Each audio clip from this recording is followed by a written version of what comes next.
And, I think I would probably argue one of the biggest things on the quality side would have been the meat, fish, eggs, and then the little dairy that you were doing. Because maybe talk a little bit about that and what that transition looked like in terms of the quality of meats and fishes, especially. Darren and I were big on eggs. I know leading up to working with you, we would go to Walmart and we would buy the 60 count box of eggs. We'd buy 2 at a time because we would go through them so quickly because eggs were just such a big part of our daily meals. And when we began working with you and you challenged us, hey, go and go to Whole Foods and try some cage-free eggs, try some of the meat, and see what you think. And we went there and we're like, oh my God, $3 for a dozen eggs? we're spending like $7 for 60. Like this man's gonna make us go broke. We just bought a house. How can we do this? And I remember the first time we came home with them and like cooked eggs, that was life changing. The color was even different. Everything about the eggs were different. The way they looked when we cracked them, the way that they cooked was different. And then obviously the way that they taste was just phenomenal. Mm-hmm. And we just kind of sat back and go like, why haven't we been doing this sooner? Yeah. And we sat down and we looked at the cost efficiency of it with doing those eggs as opposed to the Walmart, and it really just wasn't that big of a difference. The sticker shock, I think, initially got us, but once we saw what we were getting out of it and what little difference there was, we realized it was all worth it. Yeah. And same with the beef.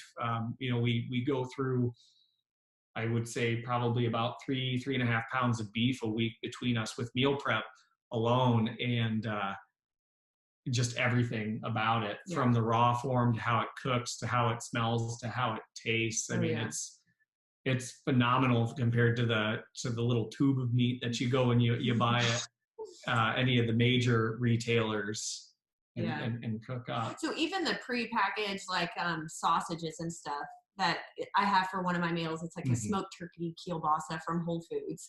Even that, I mean, although it's packaged, it's still so much fresher than what we would get at Walmart or Kroger or anything like that. So, and I would say that's really about just as big of a change with the fresh proteins is the stuff that we buy that's packaged, that's prepackaged, whether it's the protein or even cereal, because I still need my cereal.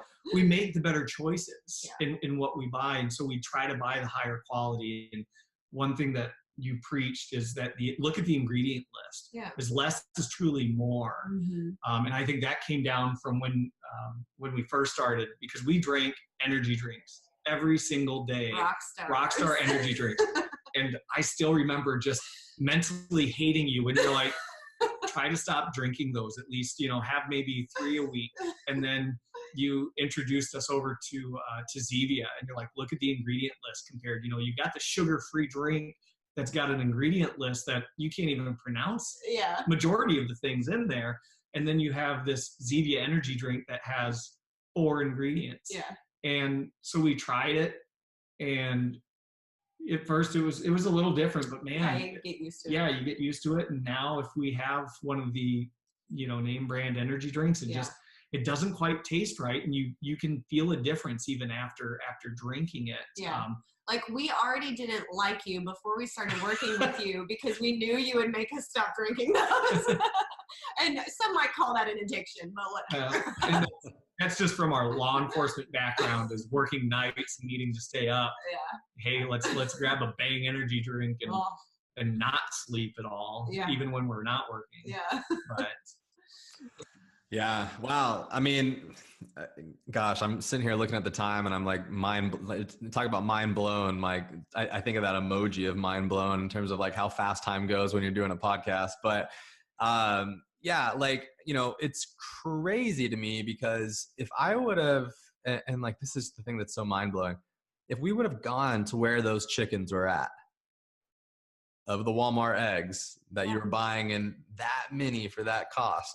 Yeah. And if y'all would have saw the experience that they are going through, Like, there's no way in hell y'all would be buying that. But if you went to the other farm and you saw like the nice, cute little chickens, and I love that difference. Like it's just like, wow, like how would I want to be treated as an animal? And Just like us. I mean, if we don't have a good quality of life, we're not going to produce a good quality of work, whatever product, whatever that may be.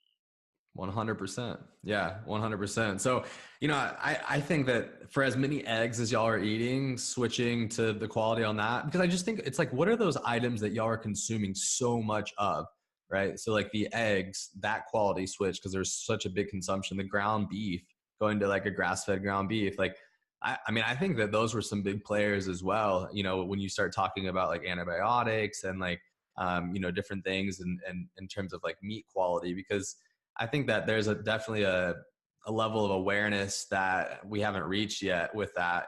Most people think chicken's chicken and beef's beef. But like the reality of it is not all chicken's created equal, not all beef's created equal, not all salmon's created equal. Like, I'm sorry, it's just not.